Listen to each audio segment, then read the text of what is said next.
So Year 7s, we're going to do our final lesson in this unit of work, and we're looking at a piece of writing called Rice Without Rain. Right at the top of the extract you can see it says, writers sometimes show the weather to be an important feature of a setting. The novel Rice Without Rain starts with a description of a very hot place where there's been no rain for a long time. As you read, list words and phrases that help suggest this. So in this extract that we're about to read now, we're looking for words and phrases that suggest there's been no rain for a long time. Heat the colour of fire, sky as heavy as mud, and under both the soil, hard, dry, unyielding. It was a silent harvest. Across the valley, yellow rice fields stretched, stooped and dry. The sun glazed the afternoon with a heat so fierce that the distant mountains shimmered in it. The dust in the sky, the cracked earth, the shriveled leaves fluttering on brittle branches. Everything was scorched. A single lark flew by, casting a swift shadow on the stubbed fields. From under the brim of her hat, Jinder saw it wing its way west. A good sign, Jinder thought. Maybe the harvest won't be so poor after all.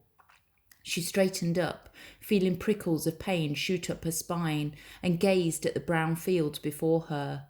In all her 17 years, Jinder had never seen a crop as bad as this one. The heads of grain were so light the rice stalks were hardly bent under their weight. Jinder peeled the husk of one grain open. The rice grain inside was no thicker than a fingernail. Okay, so quite a clear piece of description there. We can really picture the things that are happening. But what we need to do to begin with is to pick out any words and phrases that suggest there's been no rain for a long time. So just give yourself a few minutes to do that. Put this on pause and have a read through words and phrases that suggest it hasn't been raining for a long time. So for that, we should have picked out from the first line, description of the soil being hard, dry, unyielding. We've got things like the cracked earth, the dust in the sky, shriveled leaves, everything was scorched. You've got the stubbled fields. Jinder had never seen a crop as bad as this one. And then in those last two lines, the description of the crop and how sort of feeble the rice stalks were, and the rice grain no thicker than a fingernail. Any of those things help to suggest to us there's been no rain for a long time. Okay, so you're going to comment on the effectiveness of the description. First, reread the opening words, heat the colour of fire. The writer creates a sense of how hot it was by saying it was the colour of fire. Imagine a fire and you start to see and feel the heat she is describing. So, now copy and complete these sentences. In Rice Without Rain, the sky is described as being as heavy as mud. This makes me imagine the sky to be like what, because, and what you're going to put there. The writer's choice of the adjectives hard, dry and unyielding tell me that the soil is. In line 2, the harvest is described as silent, which could mean that. The word glazed in line 3 means it's used by the writer to show. A sense of dryness is added to in lines 4 to 5 by the use of the words. When describing the rice grain in line 16, the image created is. This image shows the reader that. And in conclusion, on a scale of 1 to 5, 1 is poor and 5 is excellent, I would give this description, so you put your number there, because. Okay, so for the majority of those gaps, we're filling in either words and phrases from the text or your interpretations of them. And then in that bottom gaps, you're giving it a rating of either 1 to 5 and explaining why for that description. When you've done that, we'll move on. So we're going to read an extract now from the end of this novel. And it says at the top of the slide, towards the end of the novel, the rain finally comes. There's a clear contrast between the weather here and at the start of the story. The writer uses this technique of describing the weather to emphasise the difference. So let's have a read through of what it's like now. Jinder slithered down the steps of the veranda and ran towards the swinging bamboo gate.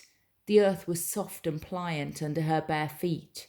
How good to feel mud again, Jinder thought. Out on the lane, the wind was stronger, and a gust slashed against her arms like long, sharp rice stalks. She passed the hibiscus hedge and saw its leaves streaked bright green where the rain had washed off the thick layers of dust. A few flowers burst through, cleansed a brilliant scarlet by the rain. Sprinting down the lane, Jinder's steps were light and springy against the mud-slick soil.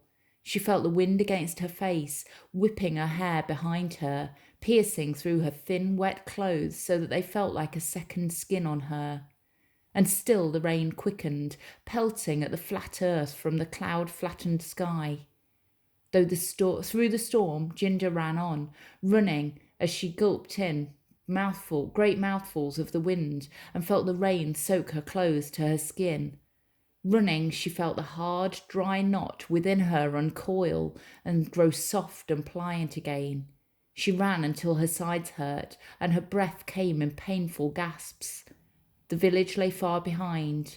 Before her, the rice fields stretched out, reaching to the foot of the mountains. Bathed in wet shadow, the mountains glowed a vibrant lilac. So hopefully, just on a first reading of that, we can see a massive difference in the description, a real contrast with what the weather was like at the beginning of the story and what it's like now.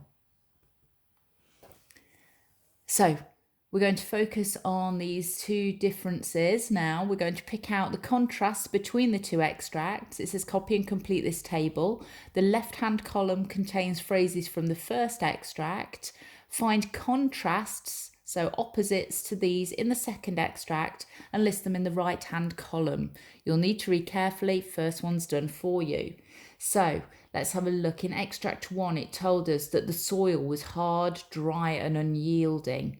In extract 2, the earth was soft and pliant. So we've got a real opposite there. The soil or the earth described as hard and dry, and unyielding means not giving anything, so nothing's growing from it. Whereas here, soft and pliant, so a real opposite. Let's have a look at the other ones we need to find the opposites for. So across the valley, yellow rice fields stretched, stooped and dry. So we need to find an opposite description of the rice fields now there has been rain. The distant mountains shimmered.